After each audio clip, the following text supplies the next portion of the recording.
दोस्तों नमस्कार।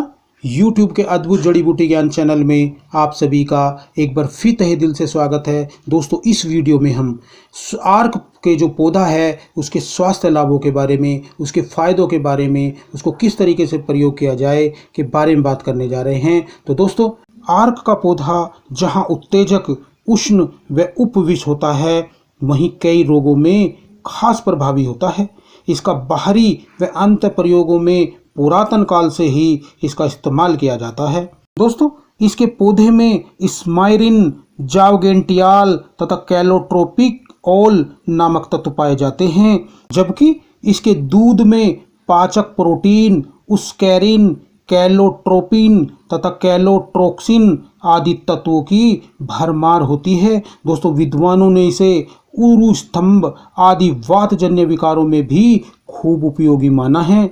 इसके पत्रों का रस कर्ण यानी कान के रोगों में, जख्मों के शोधन आदि में भी प्रयोग किया जाता है। यह कुष्ठ विकारों, पामा, खुजली में भी बहुत लाभ करता है। दोस्तों इसके अंतः व बाह्य प्रयोग भी बनाए जाते हैं।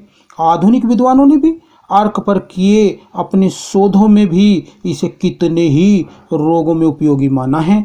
दोस्तों प्राचीन विद्वानों ने इसके हजारों प्रयोगों का वर्णन किया है। दोस्तों अगर बिच्छू काट ले तो उसके काटे स्थान पर जलन, तीव्र दर्द, पीड़ा होती है, अतः काटे गए स्थान पर आर्क की जड़ को अमचूर के साथ पीसकर लेप लगाने से तुरंत लाभ हो जाता है। यहीं अगर सलीपद यानी हाथी पांव रोग हो गया है तो पीड़ित अंग पर आर्क मूल को कांजी या छाछ या सिरके के साथ पीसकर उसका लेप बनाकर लगाने से बहुत लाभ होता है और रोग भागने लगता है। दोस्तों अगर दाद है, खुजली होती है तथा दाद बार बार हो जाता है, ठीक होने का नाम नहीं ले रहा है, तो आर्क की जड़ को दही के साथ पीसकर उसका लेप बनाकर लगाने से दाद का नाश हो जाता है। इसी तरह दोस्तों अगर चोट लगी है, चोट लगने के कारण किसी अंग पर सूजन, पीड़ा की समस्या है, तो आर्क की जड़ को पीसकर टिकिया बनाकर तवे पर थोड़ा घी डालकर सेक कर सहता सहता रखकर उसको बांधने से सूजन, दर्द का नाश हो जाता है। दोस्तों अगर वात विकृति के कारण सूल पीड़ा हो रही है तो सफ़ेद फूल वाले आर्क के पौधे की जड़ का उचित मात्रा में चूर्ण लेकर दूध के साथ सेवन करने से बहुत लाभ होता है। दोस्तों बाल तोड़ निकल गया है तो स्नायु की परेशानी है तो उस पर तिल तेल लगाकर उस पर आर्क के पत्र को गर्म करके रखकर बांधने से बहुत लाभ होता है और इससे बाल तोड़ ठीक हो जाता है। अगर कब्ज रहती है तो आर्क पत्रों को पेट पर बांधने से खुलकर पेट साफ हो जाता है। अगर रक्तचाप बढ़ने की परेशानी है तो सफ़ेद फूल वाले अर्क के जो पुष्पों की माला बनाकर उसे पहनने से रक्तचाप कम हो जाता है।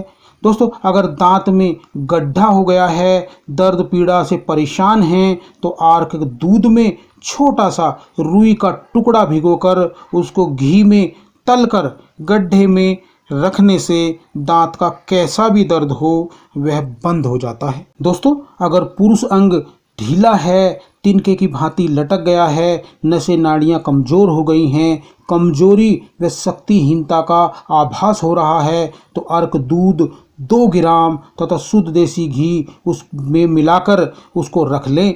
दोस्तों अब 1 रत्ती की मात्रा में लेकर अंग पर मलने से नसें नाड़ियां ताकतवर हो जाती हैं और खूब शक्ति बढ़ने लगती है। इसी तरह दोस्तों अगर सर्प ने काटा है तो काटे स्थान पर अर्क दूध टपकाएं तथा तब तक टपकाएं जब तक सूखना बंद न हो जाए। विद्वानों का कहना है कि जब सर्प विष नहीं रहेगा तो सूखना बंद हो जाएगा। यह पुरातन प्रयोग ऋषि महात्माओं के द्वारा बताया गया है। इस प्रकार आर्क का पौधा एक गुणकारी, रोगों का दमन करने वाला पौधा है। दोस्तों पुरातन विद्वानों ने इसकी महत्ता व गुणों को जानकर इसके अनेक प्रयोगों का वर्णन किया है। यही नहीं, अनेक योग प्रयोगों का निर्माण भी किया है। अतः जड़ी बूटियों की पहचान गुण धर्मों की जानकारी के अनुरूप जड़ी बूटियों का प्रयोग करें, चिकित्सक की जानकार की सलाह से करें और अपने व अपने परिवार के स्वास्थ्य की रक्षा करें। दोस्तों अगली वीडियो में फिर मिलते हैं एक और नई अद्भुत जड़ी बूटी के बारे में जानकारी लेकर। तब तक के लिए नमस्कार, जय हिंद, जय आयुर्वेद।